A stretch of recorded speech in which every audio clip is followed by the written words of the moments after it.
Vamos a continuar y hoy día terminar la parte de hidratos de carbono y empezar con lípidos. Les doy en esta hora procurando, pensando en que todo el día estén tranquilos, estén haciendo sus actividades y en este horario, antes para los que quieran salir más tarde, tengan un momento por lo menos de conexión con sus asignaturas de la U. De ahí ya, aguántenme 45 minutos, máximo una hora y quedan libres. A ver, ¿dónde nos habíamos quedado? Nos habíamos quedado en que los hidratos de carbono, dentro de su clasificación, ya habíamos visto los monosacáridos, los disacáridos, los oligosacáridos, y no habíamos quedado en los polisacáridos. Los polisacáridos se clasificaban en dos, homopolisacárido y heteropolisacárido. Los heteropolisacáridos son aquellos que tienen como unidad básica estructural un disacárido y los homopolisacáridos son los que tienen como unidad básica estructural un monosacárido. Ahí está la diferencia. Ya habíamos visto que dentro de los homopolisacáridos teníamos los que cumplían función energética y los que cumplían función estructural. Dentro de los que cumplían función energética tenemos el glucógeno y el almidón, entendiéndose e identificando que no es lo mismo hablar de almidón y hablar de glucógeno, siendo que los dos son reserva energética, solamente que uno se encuentra en el reino animal como es el glucógeno y otro en el reino vegetal como es el almidón. Empezamos a hablar del almidón. Eso fue lo último que les di la clase anterior. En el almidón habíamos visto que se caracteriza por estar conformado por dos porciones, amilosa y amilopeptina.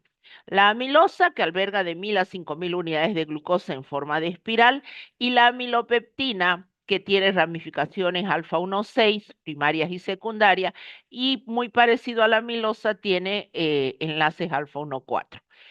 Cuando la estructura del almidón se rompe, yo puedo obtener lo que se llaman dextrinas y maltosa.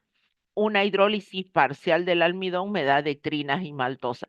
¿Por qué la importancia de esto? Porque las dextrinas tienen uso y aplicación en la industria alimentaria y también en la industria farmacológica. Entonces, hay que identificarlas para no confundirlas con algo que sí se llama dextrano. Los dextranos tienen mayor aplicación farmacológica y antes tradicionalmente se los solía emplear como sustitutivo del plasma sanguíneo para aumentar el volumen de sangre en estados de hipovolemia. Entonces, y así también se lo ocupa en varias industrias, en varios medicamentos farmacéuticos, los dextranos, pero los dextranos no se obtienen del almidón. Habíamos dicho que los dextranos se obtienen a partir de una solución de sacarosa y bacterias que trabajan a ese nivel y me generan esas estructuras muy parecidas, muy similares a las dextrinas, pero de mayor peso molecular. Bueno, eso es un resumen rápido y veloz de los últimos 5 minutos de la clase anterior. Entonces nos quedamos ahora con el glucógeno. ¿Cuál es la unidad básica estructural del glucógeno? O dicho de otra manera, ¿de qué está conformado el glucógeno? El glucógeno está conformado de glucosa. Es un carbohidrato, obviamente, de tipo polisacárido, homopolisacárido, y es la reserva energética animal. Se encuentra tanto a nivel hepático como a nivel muscular. En el glucógeno, la diferencia del almidón es que el glucógeno es una sola estructura, no son dos, es una sola estructura que tiene la característica estructural muy parecida a la milopeptina, porque hay enlaces alfa 1,4 y alfa 1,6, solamente que las ramificaciones son mucho más cercanas. De tal manera que aquí está una estructura de glucógeno y gránulos de glucógeno observado en un corte histológico, por si lo pueden visualizar. Desde el punto de vista bioquímico, estructuralmente está conformado por glucosa, por enlaces alfa 1,4 y ramificaciones primarias y secundarias alfa 1,6. Tanto el almidón como el glucógeno y celulosa, o más propiamente los polisacáridos, son hidratos de carbono no reductores. No reductores. ¿Se acuerdan que habíamos dicho que, por ejemplo, la lactosa era un hidrato de carbono reductor, los monosacáridos son hidratos de carbono reductor? Sin embargo, en este caso, el almidón es un hidrato de carbono no reductor. ¿Por qué esto es importante recordar? Porque el almidón o maicena, en muchos casos, en el campo o personas de escasos recursos, suelen utilizar la maicena como talco en la colita del bebé, cuando para que no se paspe, etcétera. Entonces, si a este bebé le van a hacer un moco fecal y ahí van a hacer investigación de azúcares reductores, no va a interferir. No tiene por qué interferir o que diga o que le entre a usted la duda y decir, ¿no será que le echaron talco, le echaron maicena en la colita del bebé? O la mamá diga, le eché maicena en la colita para que no se llague, no se paspe, porque mucho estaba llorando. Y usted dirá, "Ay, sí, pero ¿y por qué no le echan hipoglós? ¿Por qué no le echan Dermaglós? Porque no todo tienen el alcance, la economía para comprarlo. Entonces, bueno, hay gente que prefiere echarle maicena. Entonces, si esto me va a interferir en la investigación de azúcares reductores, no me va a interferir. No me va a interferir, porque el almidón es un hidrato de carbono no reductor. Así que no tiene nada que ver. No hay problema. Muy bien. ¿Cuál es la importancia del glucógeno desde el punto de vista bioquímico, biomédico? Resulta que el glucógeno, cuando nosotros entramos en un proceso de ayuno nocturno, obligados obviamente bajo la circunstancia de un descanso, que podemos dormir 9, 10 de la noche, 12 de la noche, una, pero usted, su último nutriente calórico ha sido ingerido tipo 6 de la tarde, 9, 8 de la noche. Durante todo el periodo que está durmiendo, sus células van a necesitar energía, porque sus células siguen trabajando, cosa que usted piensa que no. Eso se llama gasto energético unido a las funciones vitales, o lo que algunos lo llaman tasa metabólica basal, que depende obviamente de la edad, del sexo, el peso, etcétera. Entonces, ese gasto energético que tenemos producto de las actividades funcionales de mis células cardíacas, renales, hepáticas, etcétera, que no paran de trabajar, tienen que ser cubiertas esas necesidades energéticas por biomoléculas altamente energéticas. ¿Quién es esa biomolécula altamente energética? Es la glucosa. Ni qué decir mis glóbulos rojos, ¿no? Que necesitan de este elemento vital. Entonces, ¿quién cumple esa función de contribuir con la glucosa en el torrente sanguíneo? Es el glucógeno hepático. No así el glucógeno muscular. Fíjense que en este dibujo, si ustedes lo miran con cuidado, van a notar que el glucógeno muscular sale anexado con algo verde. Eso es un grupo fosfato. Esto lo blanco es la glucosa, entonces sale como glucosa 6-fosfato. No existe a nivel del músculo una enzima llamada glucosa 6-fosfatasa que rompe y arranca esa molécula de fosfato como en el caso del hígado. En el hígado sí hay, por eso yo tengo de alguna manera que sale la glucosa y por otro lado el fosfato.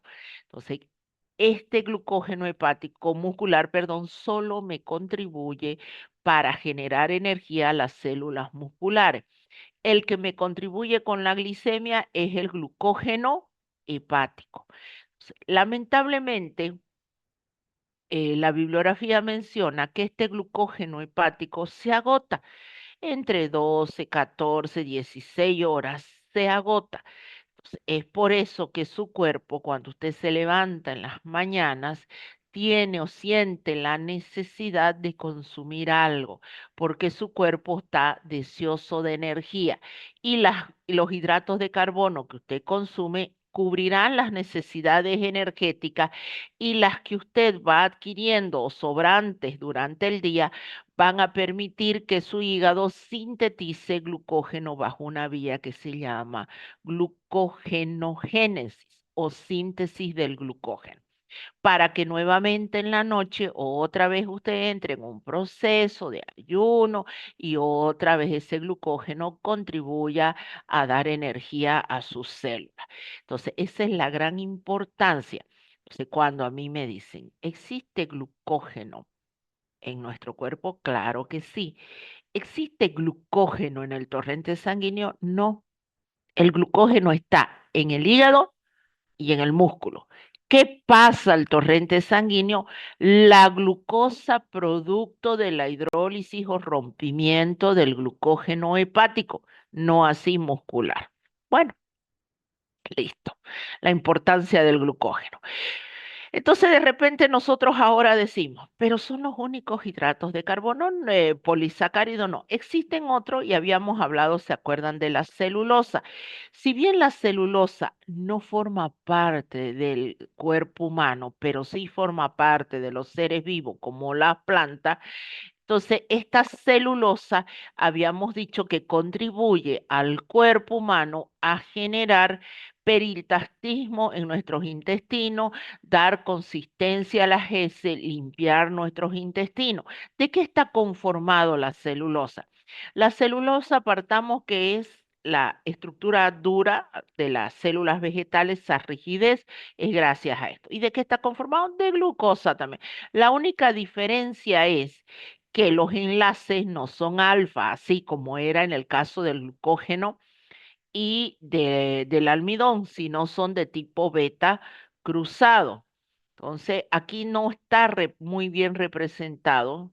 Esto no es alfa, esto más que todo parece alfa, son enlaces cruzados. Pero dicen, la celulosa es uno de los productos vegetales que constituyen la fibra del alimento, es lo que nosotros conocemos generalmente como fibra, sin que estos me aporten energía al cuerpo porque carecemos de una enzima celulasa. Pero sí, otros microorganismos, otro tipo de seres vivos sí contienen esta enzima capaz de degradar esos enlaces de tipo beta. Entonces, un nutriente, o dicho de otra manera, ¿todos los hidratos de carbono aportan energía al ser vivo? No. Ejemplo, la celulosa. ¿Por qué? Porque sus enlaces son beta y la enzima alfa amilasa salival no lo rompe. Entonces yo necesitaría una enzima específica para poder romper. Entonces, ¿para qué me sirve? Para dar peristaltismo a mis intestinos, para dar consistencia a las heces, para barrer las toxinas de mi intestino y permitirme de alguna manera que todos los desechos que no me sirven sean evacuados y lo que habla mucho la parte nutricional para evitar el cáncer de colon. La quitina. La quitina simplemente esto de manera de información para ustedes. Si alguna vez han tenido la mala suerte de pisar un escarabajo, eso que suena así como diría usted, como crocante, que lo presiona y revienta, esa cosa dura es la quitina. ¿Y de qué está conformado esa quitina? Está conformado justamente por unidades monoméricas de glucosa también, pero también son enlaces beta 1,4. La diferencia que se forman están en forma de láminas. A ver, aquí está la imagen. Ahí la tienen. Están en forma de láminas. Ven que esta disposición es diferente de la del glucógeno, diferente de la del almidón, pero finalmente esto es glucosa. Entonces era lo que yo les decía al principio de clase cuando hablábamos en pizarra. ¿Por qué? Si yo tengo una estructura, si me dicen, ¿por qué el almidón de qué está conformado? Glucosa. El glucógeno, glucosa. La celulosa, glucosa. La quitina, glucosa. ¿Pero por qué se llaman diferentes? Porque sus estructuras son diferentes y dependen cómo se acomodan en el espacio, estos adquieren funcionalidades también diferentes. En este caso, fíjense que esta estructura de quitina le confiere cierta dureza a este tipo de insectos que los clasifica, tiene su clasificación dentro de lo que vienen a ser estos insectos que para nosotros a cabo no nos interesa. Bueno, hasta ahí los homopolisacáridos. Los heteropolisacáridos para concluir el tema de hidratos de carbono. Los heteropolisacáridos se clasifican en glucosaminoglucanos y proteoglucanos. Nosotros vamos a ver los glucosaminoglucanos. ¿En qué consisten los glucosaminoglucanos? Estos glucosaminoglucanos constituyen el 1% de hidratos de carbono que se encuentran formando parte estructural del ser vivo. Es decir, habíamos dicho que todo hidrato de carbono que entra a nuestro cuerpo, la mayoría cumple función energética, pero existe una pequeña cantidad de hidrato de carbono en nuestro cuerpo que sin embargo forma parte de estructura. Llámese en este caso el glucógeno, pero llamemos en este caso estas estructuras particulares que vienen a ser los heteropolisacáridos o la familia de los glucosaminoglucanos. ¿En qué consiste estos glucosaminoglucanos? Proporcionan a los tejidos, dice, resistencia a la comprensión, rellenan espacios intercelulares. Además, su naturaleza porosa les permite la difusión de nutrientes y oxígeno por los diferentes tejidos. ¿De quiénes estamos hablando? Estamos hablando del ácido hialurónico, condroitin sulfato, dermatan sulfato, heparina, por ejemplo, la famosa heparina, que lo conocemos como anticoagulante. Muy bien. El ácido hialurónico, tan conocido por la mayoría, utilizado no solamente para el área, para la parte cosmética, sino también para la parte farmacológica. Este ácido hialurónico, el que tanto hablan, que dicen, me quiero rellenar los labios con ácido hialurónico, y resulta que se va a un lugar donde le cobran re barato y no le están colocando ácido hialurónico. Y usted termina con una tremenda fibrosis o lo que diría vulgarmente usted, puro bultos en la boca, como si me hubiesen picado bichos, arañas, puro bultos, nada estético, porque lo que a usted le agregaron era cualquier cosa menos ácido hialurónico, porque el ácido hialurónico forma parte de nuestro cuerpo, entonces no lo rechaza. No hay por qué el cuerpo lo rechace, a diferencia que si le ponen aceite de avión, aceite de bebé o otro compuesto, obvio que el cuerpo lo va a encapsular y es lo que se forman esos bultos que vulgarmente es lo que ustedes conocen. El ácido hialurónico, ¿de qué está conformado desde el punto de vista bioquímico? Su unidad básica estructural es un disacárido, unidos o formados por ácido D-glucurónido, unido en posición beta 1,3 por N-acetil de glucosamina. Todo esto se unen por enlace beta 1,4. Forman soluciones muy viscosas, forma de geles. Existen en la industria farmacológica y estética diferentes pesos de estos ácidos hialurónicos que se utilizan para relleno de diferentes lugares y diferentes marcas. Nuestra, sin embargo, el ácido hialurónico que nosotros lo tenemos en nuestro cuerpo tiene propiedades lubricantes. ¿Dónde lo podemos encontrar el ácido hialurónico de manera natural, sin necesidad de que usted haya jamás pasado por una camilla estética y diga, no, yo jamás me coloqué ácido hialurónico, pero yo le digo a usted, si usted tiene ácido hialurónico, y no puede decir que no, porque lo encuentra en tejido conectivo, cartílago, humor vítreo del ojo, a nivel, bueno, ya no del cordón umbilical, líquido sinovial. Ahí por eso se suele utilizar ácido hialurónico cuando se tiene problemas en ciertas articulaciones por falta de lubricación, está tocando hueso con hueso, suelen hacer infiltraciones de ácido hialurónico porque actúa como un lubricante, de manera tal que evita ese roce, ese dolor debido a que está chocando hueso con hueso al que con los años se puede desgastar ese líquido. Entonces, por eso le digo que no solamente se utilice en la industria estética, sino asuntos farmacológicos por diferentes patologías. Bueno, ahí se las presento la estructura, no con el ánimo de asustarlo, simplemente de que vean que efectivamente son estructuras de hidrato de carbono, solo que es un disacárido. Todo esto es lo que se repite. A diferencia del almidón, que era lo que se repetía, glucosa.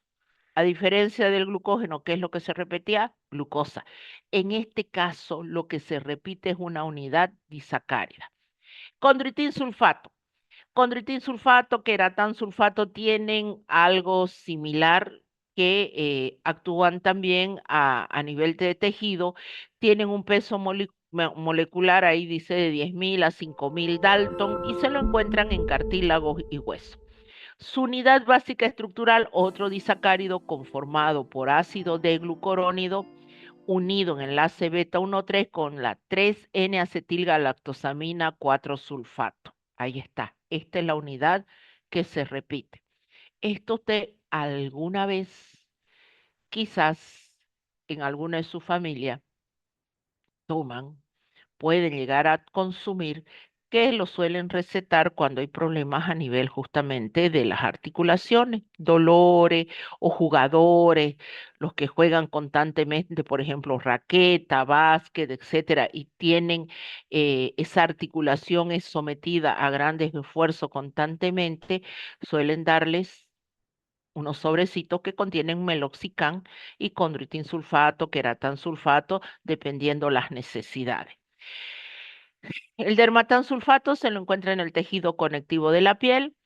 Es una unidad disacárida formada por ácido hialurónico alfa 1,4 unido alfa 1,3 con 3N-acetilgalactosamina 4-sulfato, muy parecido al anterior. Fíjense, solamente que este en el anterior está arriba y aquí está abajo, después es la misma estructura. Ese es nuestro dermatán sulfato. La heparina, nuestra famosa heparina anticoagulante. Esta heparina presenta o tiene la característica de actuar como anticoagulante, sin embargo, también se lo conoce como aclarador del plasma cuando se consume una comida muy rica en grasa. Estructuralmente, ¿de qué está conformada esta heparina? Esta heparina está conformada por ácido urónico, beta 1,4 glucosamina. Estos disacáridos se unen entre sí mediante enlace alfa 1,4. Y bueno, y ahí están las unidades disacáridas que se repiten para formar esta estructura de anticoagulante. El último, el queratán sulfato. El queratán sulfato también lo encontramos en tejido conectivo, córnea, cartílago. Fíjense que todos tienen la misma ubicación, la misma funcionalidad, lubricantes. Su unidad estructural es disacárida, pero no presenta, dice el ácido urónico, sino está formado por galactosa, galactosamina acetilada esterificada con sulfato en carbono 6. Ahí está, muy parecidas las estructuras entre sí. Ya hay un resumen de los cuatro diferentes heteropolisacáridos, su localización, su peso y cuál es la unidad disacárida repetitiva. Esto es lo mismo que acabamos de ver. Bueno, aquí me falta, perdón, me faltaba la heparina. La heparina, fíjese que acá le dice, porque una vez pregunté en un examen en la carrera de bioquímica, justamente, la heparina, ¿dónde se encuentra la heparina? Mire, pulmones, hígado, principalmente. Ese es el lugar de ubicación de la heparina. Y todos decían glóbulos rojos, porque los relacionaban con anticoagulantes. Bueno, ahí tienen la ubicación o la localización de los diferentes heteropolisacáridos para que hablen con propiedad, principalmente ustedes que son del área médica. No pueden decir que el ácido hialurónico lo va a encontrar, por ejemplo, en el torrente sanguíneo o va a rechazar un ácido hialurónico o va a comentar cuando la abuelita venga y le diga, quiero hacerme un relleno con ácido hialurónico y usted le diga, ese compuesto es dañino para nuestro cuerpo, siendo que forma parte natural del cuerpo. Bueno, listo. Terminamos el tema de terminamos el tema de hidratos de carbono. No es más, a ver, acabamos con todo lo que corresponde a hidratos de carbono. Ese era el último. Listo. Ahora, permítanme, voy a compartir el otro tema. Ay, ay, ay, ay, esto salgamos. Ay,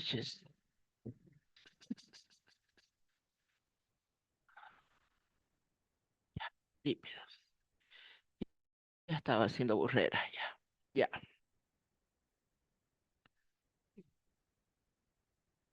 Segundo, grupos de biomoléculas. No se olviden que las biomoléculas de estudio que vamos a tener son hidratos de carbono, lípidos, ácidos nucleicos, proteínas y enzimas, que son los temas de nuestro segundo parcial. Lípidos, los famosos lípidos. Los lípidos son biomoléculas obviamente de característica orgánica. Esperen un ratito, ya lo adelanté.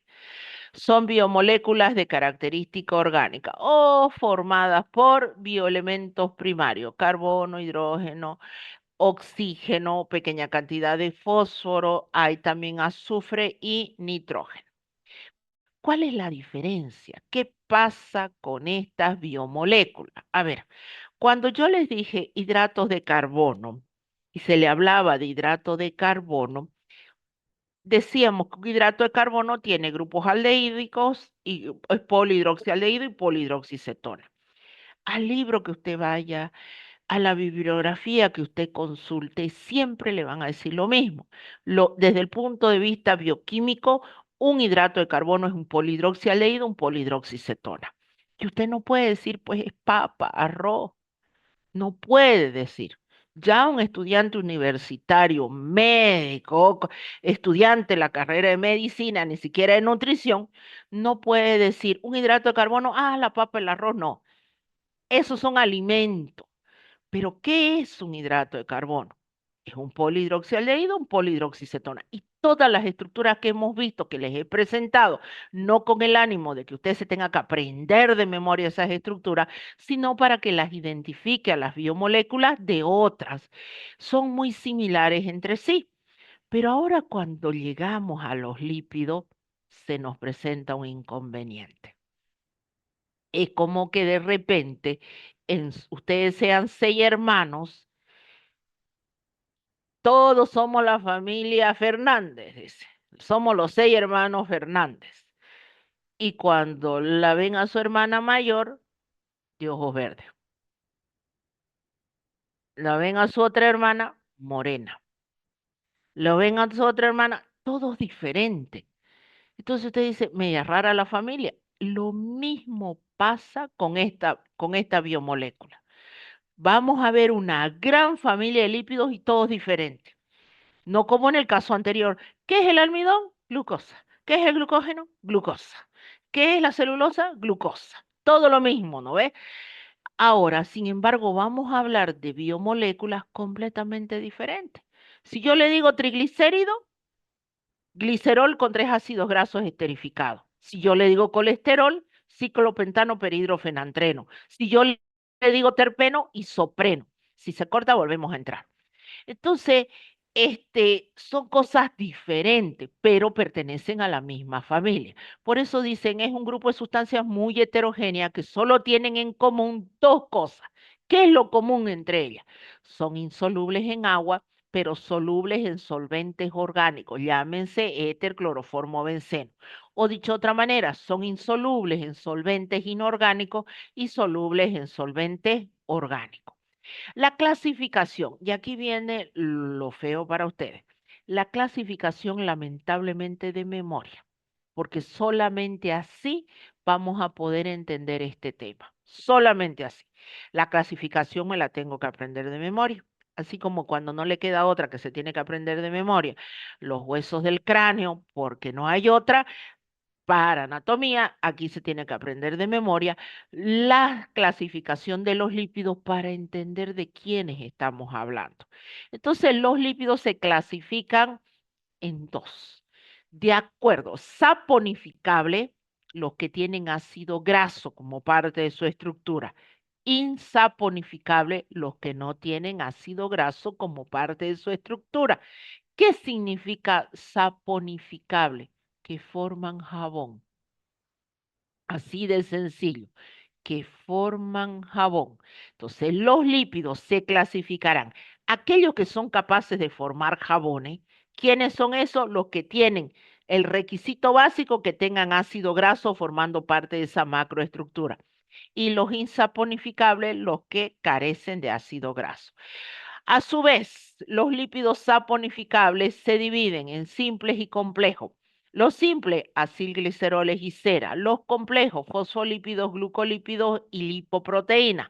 A su vez, vamos a ver que los fosfolípidos se subdividen en glicerofosfolípidos y esfingofosfolípidos. Y dicho de otra manera, encima los glicerofosfolípidos se vuelven a subdividir y los glucolípidos se dividen en cerebrósidos y gangliósidos. Muy bien, los insaponificables son los terpenos, los esteroides y las prostaglandinas. Vuelvo para atrás. Los saponificables simples y complejos, acilgliceroles, cera, fosfolípidos, glucolípidos, lipoproteínas, lo básico. Y los insaponificables, los terpenos, esteroides y prostaglandinas. Muy bien. ¿Cuáles son las funciones de los lípidos? Las funciones de los lípidos son estructurales, perdón, de reserva. La de reserva son la principal fuente energética también de reserva, porque por cada gramo de lípido que usted consume le aporta 9,4 kilocalorías a su cuerpo, el doble de lo de hidrato de carbono. De alguna manera, entonces me está diciendo que son altamente energéticos y constituyen nuestra reserva energética, nuestra grasita de depósito. Función estructural, ni qué decir. Nuestros riñones están suspendidos en grasita. Esa grasita constituye en estructura lipídica. Palma de las manos, palma de los pies, grasa visceral, todo eso es estructura lipídica. Aquí hay un error. No son, sí, me acuerdo recién, miren, cuando estoy dando. Después digo, lo voy a corregir y me olvido. No es función biocatalizadora, es función ayudadora de los biocatalizadores. ¿Por qué? Porque nosotros sabemos que las vitaminas se clasifican en hidro y liposolubles.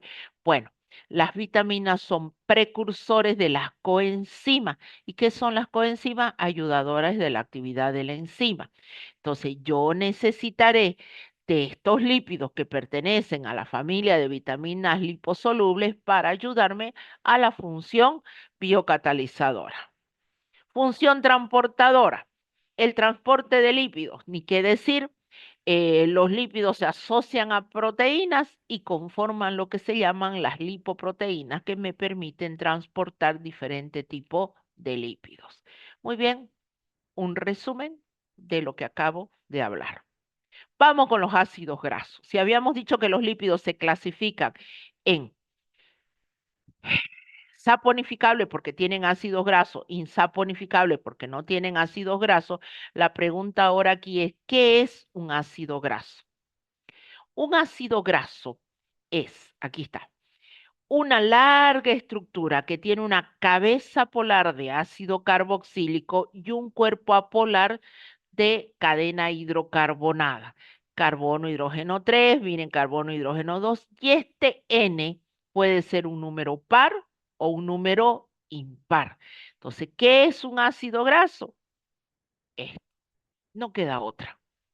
Ahora que usted me diga, el aceite de coco, el aceite de girasol, sí son ácidos grasos, pero que me está hablando tipos de ácidos grasos, pero bioquímicamente O si usted le dicen, ¿qué es? Así como tan parecido que a usted le digan, ¿qué es un ser vivo? ¿Y qué es un no ser vivo?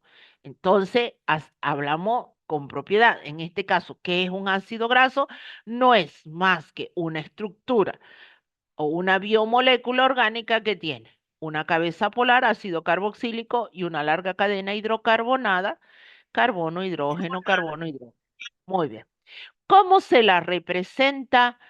¿Cómo se representa a estos ácidos grasos? ¿Qué es lo que ustedes van a ver en su bibliografía? Para que no se asusten, para que no digan, ay, qué cosa más fea, qué es esto. Generalmente, si lo ven así, cada extremo, cada punto que ven ahí que estoy con el puntero, cada punto es un carbono. Si yo cuento esto, hay alrededor, a ver, 5, 6, 7, 8, 9, 10, 11, 12, 13, 14, 15, claro, es el ácido palmítico, 15 átomos de carbono. Bueno, en este momento, si lo podemos hacer de otra manera, acá está la cadena hidrocarbonada y el grupo carboxilo o la cadena alifática. Otra manera de representarlo. Son diferentes formas de representar. Existen alrededor, dice, de 70 ácidos grasos. Pues bueno, hoy en día existen más de 100, 150 ácidos grasos. La bibliografía aquí se quedó corta. Pero a su vez los ácidos grasos se clasifican en dos. Los ácidos grasos, no estoy diciendo los lípidos. Los ácidos grasos se clasifican en dos. Para que no se confundan cuando usted se le pregunte. Los ácidos grasos se clasifican en saturado e insaturado. ¿Qué significa saturado? Saturado quiere decir que entre carbono y carbono, por ejemplo, el que les mostré hace un momento, ala, que no voy para atrás. Cuando entre carbono y carbono hay un solo enlace, es saturado. Pero si aparece un doble enlace, es insaturado. Entonces, si yo veo este ácido graso, yo digo, este ácido graso es saturado porque tiene un solo enlace. Pero si yo veo con doble enlace, digo, es un ácido graso insaturado. Entonces, los enlaces simples, ejemplo, mirítico, palmítico, esteárico, etcétera. Pero están los ácidos grasos que tienen doble enlace y pueden tener un doble enlace, dos doble enlaces, pueden ser poliinsaturados. ¿Dónde entonces encontramos los ácidos grasos? Cuando nosotros hablamos de alimentos, los ácidos grasos saturados generalmente son de estructura semisólida y se encuentran en la mayoría en el reino animal y algunos en el reino vegetal, como por ejemplo el aceite de coco. El aceite de coco es rico en ácidos grasos saturados. Y los ácidos grasos insaturados se encuentran la mayoría en el reino vegetal y a temperatura ambiente son líquidos. Por ejemplo, el aceite de girasol, aceite de maíz, aceite de oliva, pero por ejemplo en la palta yo encuentro ácidos grasos monoinsaturados, en los pescados encuentro los poliinsaturados y la característica aquí está en que uno es en su mayoría semisólido y en los otros son líquidos. Generalmente usted no va a la venta y dice, véndame un kilo de aceite de girasol, dice, véndame un litro. Pero sí va a la venta y dicen, véndame medio kilo, un kilo de manteca de res, manteca de chancho. Esos son ácidos grasos saturados. Y los ácidos grasos insaturados, como les decía, aceite de oliva, girasol, etcétera. Bueno, y aquí lo que aparece en su libro El Antonio Blanco.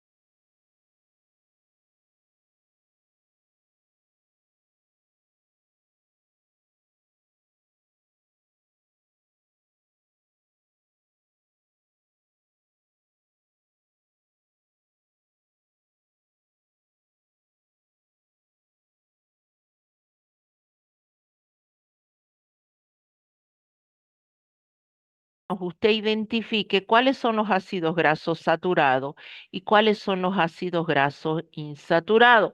No tiene más objetivo de que de repente usted diga, y me va a preguntar esta estructura, y me tengo que sentar desde ahora a practicar cómo se escribe el ácido eicosanoico, cómo se escribe el ácido palmítico, no, pero por lo menos sepa que esos son ácidos grasos saturados. Los ácidos grasos insaturados se caracterizan, fíjense, por la siguiente nomenclatura. Aquí aparece un triangulito. Ese triangulito le está diciendo que hay una insaturación en el carbono 9. El palmitoleico le dice, es un ácido graso insaturado de 16 átomos de carbono que tiene una insaturación en la posición 9. Este otro, el linolénico, tiene 3 insaturaciones, 9, 12 y 15. Muy bien. ¿Cuál es la importancia de esto? Si de repente usted en este momento está diciendo, me cuesta entenderlo, ¿y cuál es la relevancia para el sector salud? Resulta que existen 3 ácidos grasos esenciales. ¿Qué quiere decir esencial? Que su cuerpo no los sintetiza y los tiene que adquirir a través de la alimentación porque estos ácidos grasos cumplen funciones importantes en la materia viva. Vale decir, sí o sí los tengo que adquirir a través de los alimentos. No me queda de otra. ¿Cuáles son estos 3 ácidos grasos esenciales? El linoleico, el linolénico y el araquidónico. Estos 3 que están acá, linoleico, linolénico y araquidónico. Miremos las estructuras. 18 átomos de carbono, 18 átomos de carbono, el 23. ¿Qué son? Poliinsaturados. Miren, el araquidónico tiene 1, 2, 3, 4 insaturaciones. El linoleico 3, el linolénico 3 y el linoleico 2. Es decir, si yo quiero que mi cuerpo no le falte estos 3 ácidos grasos esenciales que tengo que consumir, alimentos ricos en estos ácidos grasos esenciales o, dicho de otra manera, alimentos del reino vegetal en su mayoría o pescados que son los que pueden tener.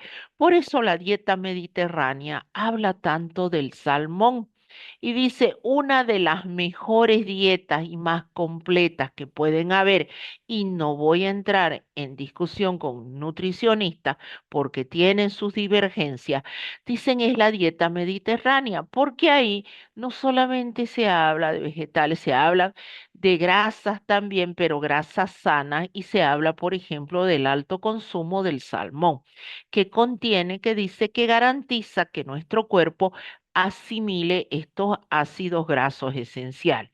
Claro que no es parte de nuestra dieta, pero nosotros tenemos aceite de girasol, aceite de maíz, o tenemos el aceite de oliva más propiamente porque no garantizan. Ahora, ¿cuál es el inconveniente, sin embargo, que también lo va a escuchar o lo va a leer, que dice, no consume esos aceites insaturados? Porque lamentablemente, y aquí viene lo lamentable, estos dobles enlaces que ven ahí son fácilmente atacables, fácilmente oxidables. Rápidamente se oxidan, se enrancian, se envejecen. Entonces nosotros consumimos elementos que no son buenos también para la salud. Entonces, ahí viene la otra contraparte.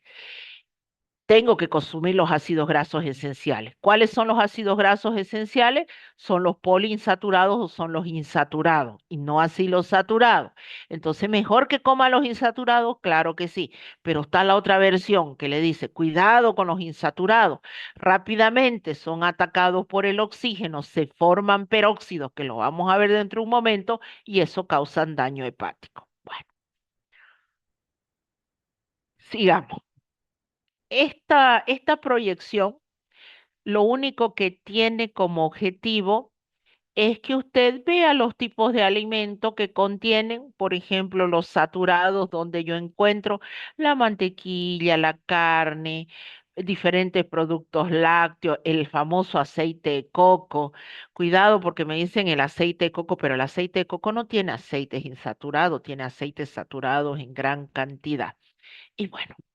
Y eso es el objetivo de esto, es simplemente que veamos en qué tipo de alimentos podemos encontrar, porque no va a faltar alguien que a usted en algún momento le diga. Si usted le dice quiero que consuma grasas sanas, le va a preguntar ¿y qué tengo que comer? Más que seguro. Ahora viene la otra nomenclatura, la que es la que conocemos actualmente, los famosos omega 3, omega 6, omega 9. Esta es la que conocemos y no esta, perdón, y no esta. CIS 9, 12, acá ya le han colocado la nomenclatura moderna.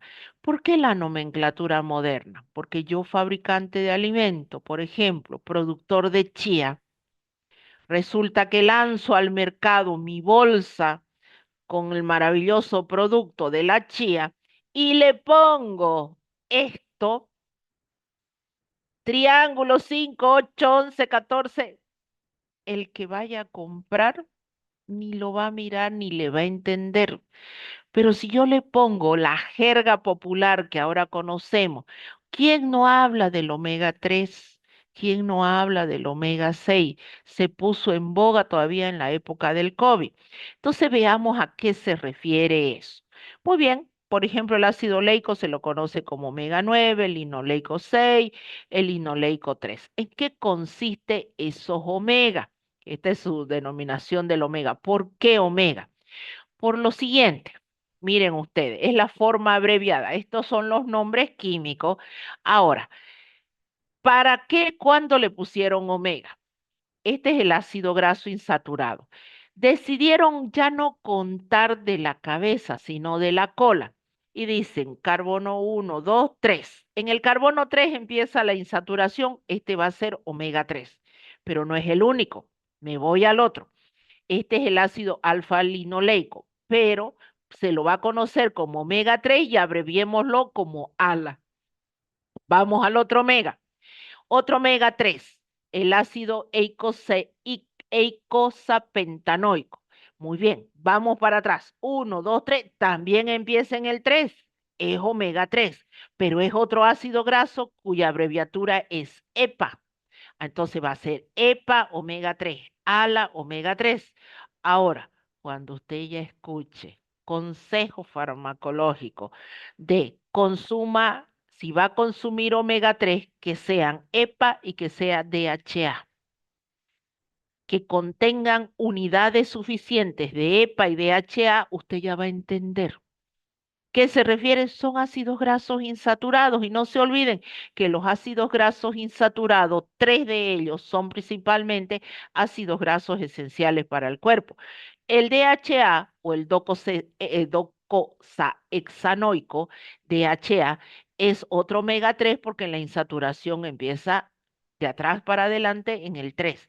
Pero son los únicos. ¿Y el 6? 1, 2, 3, 4, 5, 6. Ahí empezó la insaturación. Bueno, entonces eso se conocen como omega 6. LA omega 6, AA omega 6. ¿Cuál es la importancia de esto? Tanto se habló en la época del COVID. Los omega 3 inhiben la agregación plaquetaria y favorecen la vasodilatación. Por eso usted va a ver en aquellos frascos, la industria farmacéutica, cuando le vende a usted omega 3, dibuja un corazoncito y dice rico en omega 3, en EPA, DHA. con altas unidades. Y los omega 6, sin embargo, son al revés. Producen agregación plaquetaria y vasoconstricción. Entonces, va a depender de las necesidades del paciente que usted le dé omega 3 o omega 6. ¿Qué hacen entonces los omega 3? Efecto protector frente al riesgo cardiovascular. Por eso la industria farmacéutica coloca ese corazoncito. Beneficioso para las personas hipertensas. Ah, sí, y ahora sé por qué le recetaron al abuelo. Dice.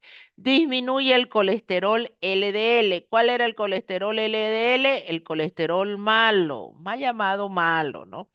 Pero no afecta a los HDL. ¿Cuáles son los HDL? El colesterol bueno. Disminuye los triglicéridos y disminuye el riesgo de la formación de trombos. Y ahí está el famoso salmón. Aquí están las nueces. Lamentablemente no se olviden que las nueces también, si usted va a consumir nueces, tiene que consumir en pequeñas cantidades. Cuidado su audio. Vamos con el omega 6. El omega 6. El omega 6, sin embargo, lamentablemente no solamente le disminuye el LDL, le disminuye los HDL también. Y en un perfil lipídico, ¿qué es lo que yo prefiero? Tener LDL bajo y HDL alto. Altas ingestas de estos ácidos grasos insaturados pueden, sin embargo, asociarse a un mayor riesgo de cáncer. ¿Por qué? Por su elevada susceptibilidad a la peroxidación. Era lo que yo le comentaba hace un momento. De ahí el hecho que algunos nutricionistas le van a aconsejar mucho cuidado con los ácidos grasos insaturados. Y al revés del anterior, es bueno para personas con presión baja. Entonces, ahí está, cuando ahora usted vaya al súper y vea rico en omega 3, rico en omega 6. Sin embargo, aquí viene el otro detalle. Son ácidos grasos insaturados, doble enlace, susceptibles a la luz, susceptibles al oxígeno. Entonces, si usted se compra, pues, un, un suplemento nutricional rico en los omega, que sea en un envase oscuro, lo pone lejos de la ventana donde le dé el solazo, lo tapa bien, porque estos ácidos grasos son altamente reactivos y se hacen rancio. Y después usted va a estar tomando aceite rancio, así de sencillo, sin ningún beneficio. Bueno, ahí están los ácidos grasos esenciales que les había mencionado. Rápidamente, las propiedades físicas de los ácidos grasos. Dentro de las propiedades físicas de los ácidos grasos tenemos solubilidad, punto de fusión y ebullición elevado y la isomería geométrica. Las propiedades químicas, las que dependen de la cabeza, carácter ácido, formación de sales, formación de ésteres. Los que dependen de la cadena carbonada, oxidación, hidrogenación, halogenación. ¿A qué se refiere los cis? Los cis quiere decir que los que son del mismo peso atómico o peso molecular están del mismo lado y los trans que están cruzados. Y usted en este momento dirá, pero a mí, ¿para qué quiero saber esto? Resulta que ahí viene la parte trágica de esto. Todos estos son ejemplos, sí, sí, son ácidos grasos. Esto se presenta cuando hay insaturación, no se presenta en los ácidos grasos saturados. Resulta que los ácidos grasos trans dañan la función celular o nuestra unidad básica estructural de ser vivo. ¿Cuál es? La célula.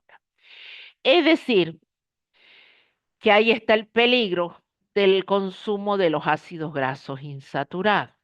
Si estos ácidos grasos insaturados son trans, va a afectar negativamente a las funciones celulares y su consumo constituye un riesgo para la salud, principalmente en enfermedades cardiovasculares.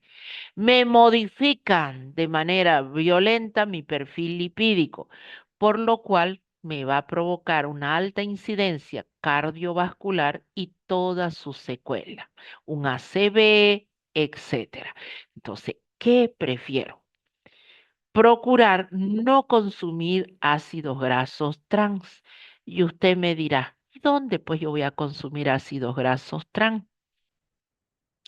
en los elementos procesados, tocinos procesados, todo lo que es mortadelitas procesadas, alimentos procesados, las mantequillas de origen vegetal.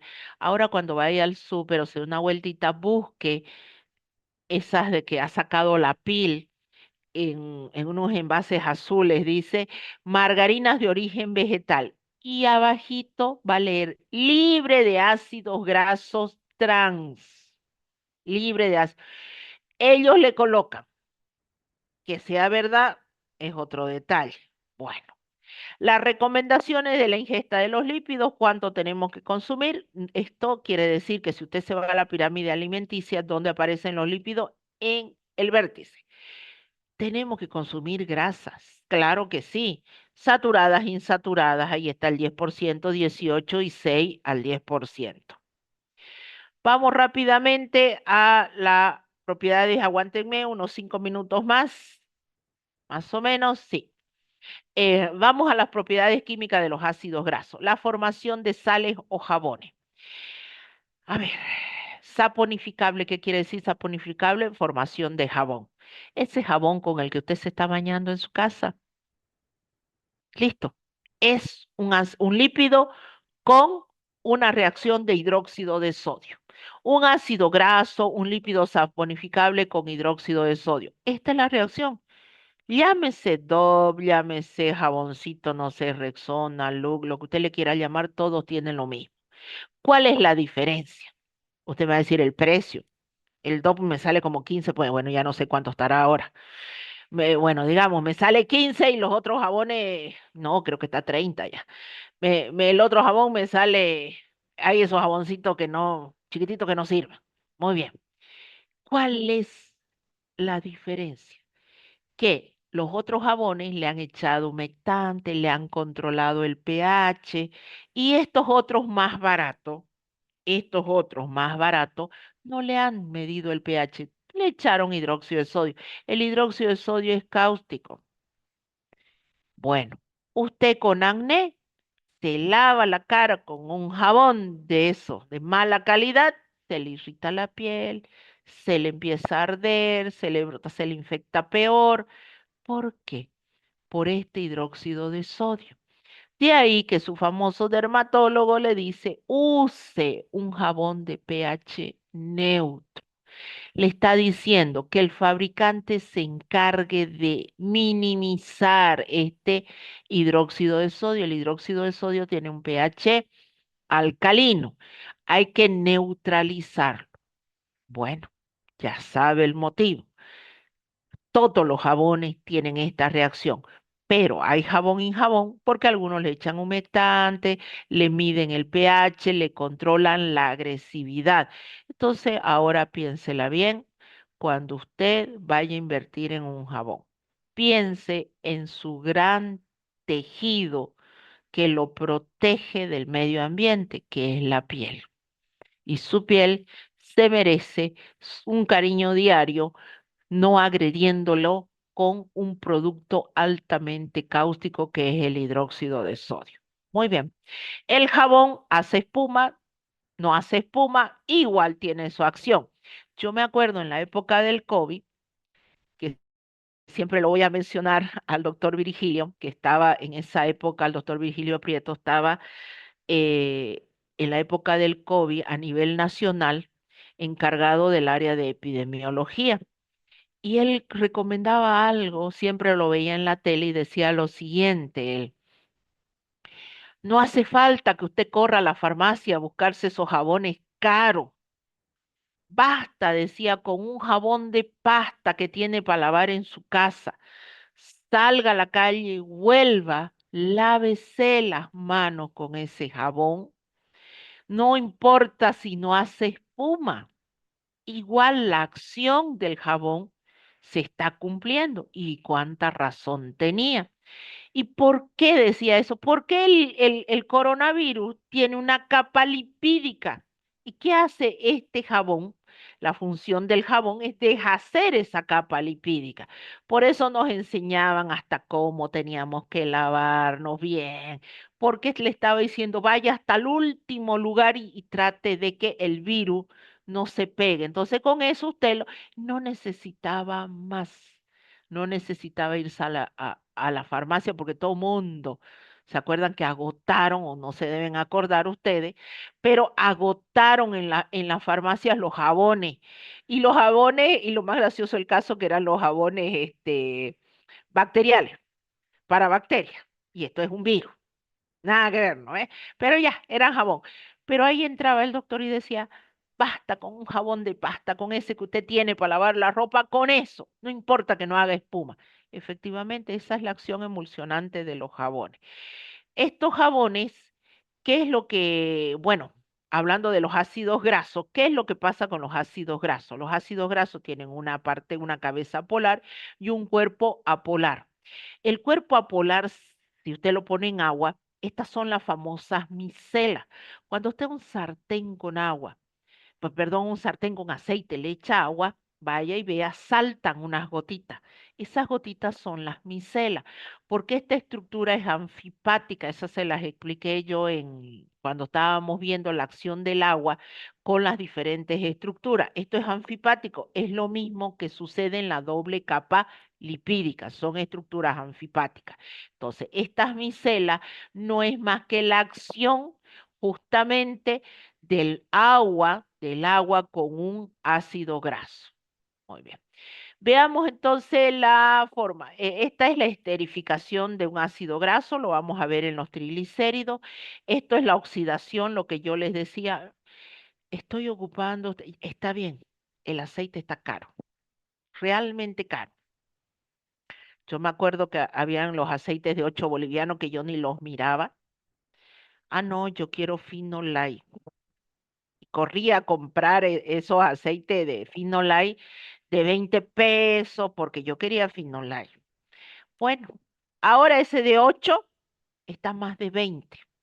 El Finolay ya yo ni quiero preguntar a cuánto está. Entonces usted dirá, bajo la economía en la que estamos, entonces usted dirá, pues reutilizaré mi aceite. Porque si el más barato, el que antes costaba 8, ahora está casi más de 20, hasta 22 lo consigue 25, entonces lo reutilizaré.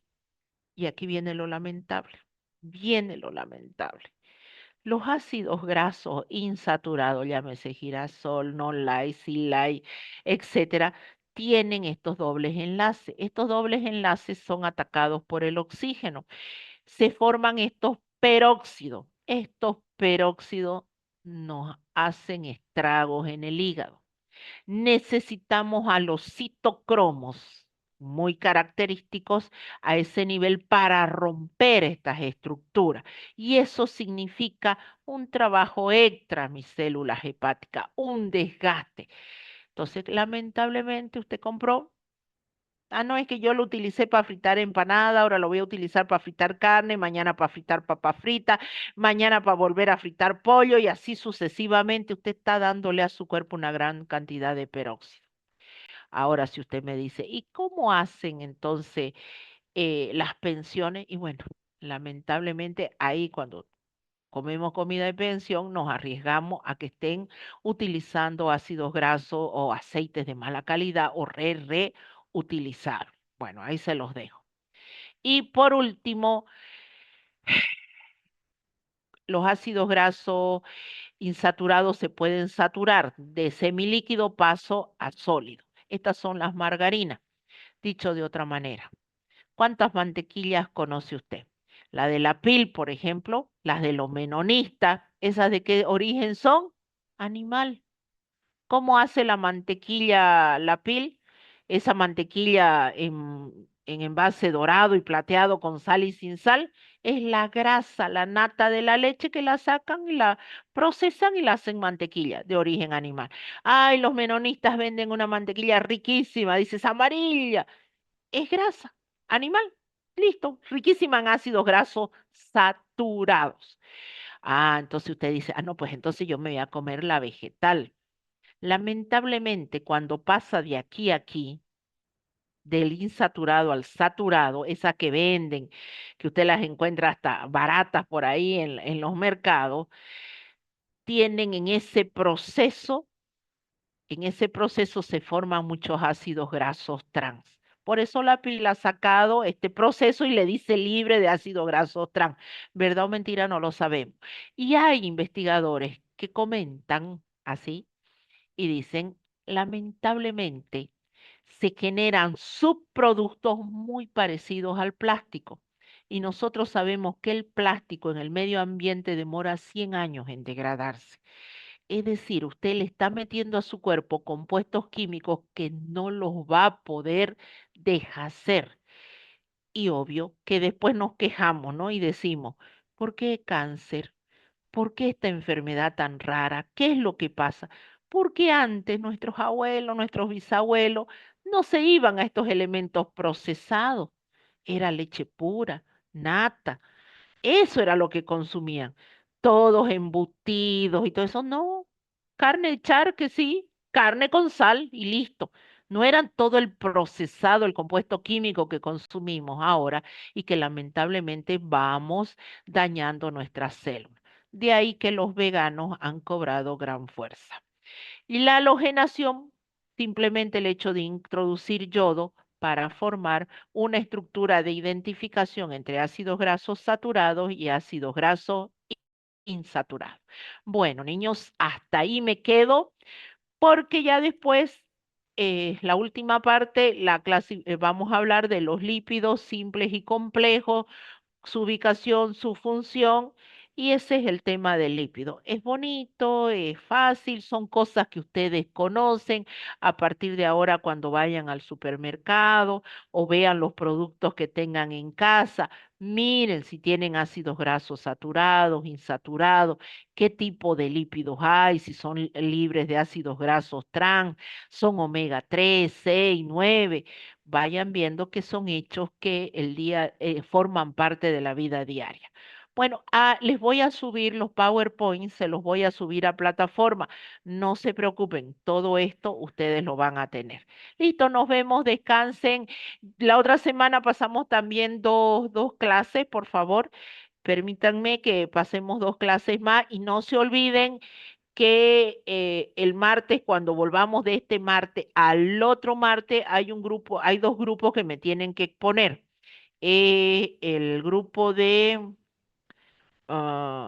perfil cardíaco y proteínas totales y fracciones. Listo. No es más. Nos vemos. Chao, chao. Luego, doctora. Chao, chao. Hola, Gracias. doctora. Chao, descansa.